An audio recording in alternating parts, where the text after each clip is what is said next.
এদেশে নির্বাচন হবে।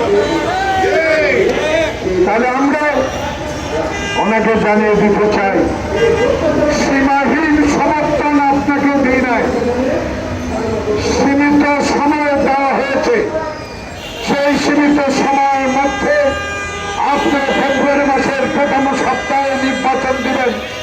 সেই নির্বাচনের জন্য এখনো আপনি প্রতিশ্রুতিবদ্ধ, কিন্তু কি দেখতে পাচ্ছি অনলাইন পত্রিকা, ইলেকট্রনিক মিডিয়া, অমুকে মার্কা না দিলে নির্বাচনে যাবে না, অমুক পদ্ধতি কায়েম না হলে নির্বাচন করব না, অমুক বিষয়ে যদি সংসদ নির্বাচনের আগে নির্বাচন গণভোট না দিলে নির্বাচন অংশগ্রহণ করব না।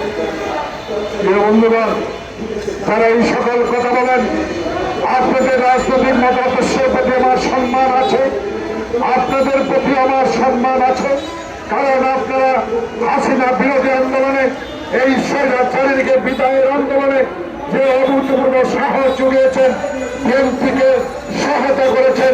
আজকে আপনাদের বিষয়ে আমি এইটুকু বলতে চাই, প্রিয় বন্ধুগণ, দেশকে যদি ভালোবাসেন, দেশের মানুষকে যদি ভালোবাসেন, আর নির্বাচিত সরকারকে একদিনের বেশি আর ক্ষমতা রাখার দরকার নেই। তাই আপনাদের প্রয়োজন, আপনাদের দরকার, আপনাদের সাথে 18 কোটি মানুষ আছে। কারো কথায় কান না দিয়ে, কারো কথার দিকে না তাকিয়ে আপনি যে আশ্বস্ত করেছেন ফেব্রুয়ারির প্রথম সপ্তাহে দেশে নির্বাচন দিবেন, সেই নির্বাচনের ব্যবস্থা গ্রহণ করেন, নাহলে বিদেশি কাছে আপনি হাস্যস্পদ হয়ে যাবেন। কারণ আপনি বিদেশিদের কাছে একজন গ্রহণযোগ্য ব্যক্তি। আপনার সমালোচনা আমরা করি না, করতে চাই না, কিন্তু বাংলাদেশে এই নির্বাচনের 3 মাস আগে যে অবস্থা পরিলক্ষিত হচ্ছে, যে অবস্থা সৃষ্টি করতে চাচ্ছে নির্বাচনকে ব্যাহত করার জন্য, সেই বিষয়ে আমরা কিন্তু ছোট দল নই, আমরা শহীদের আদর্শের দল।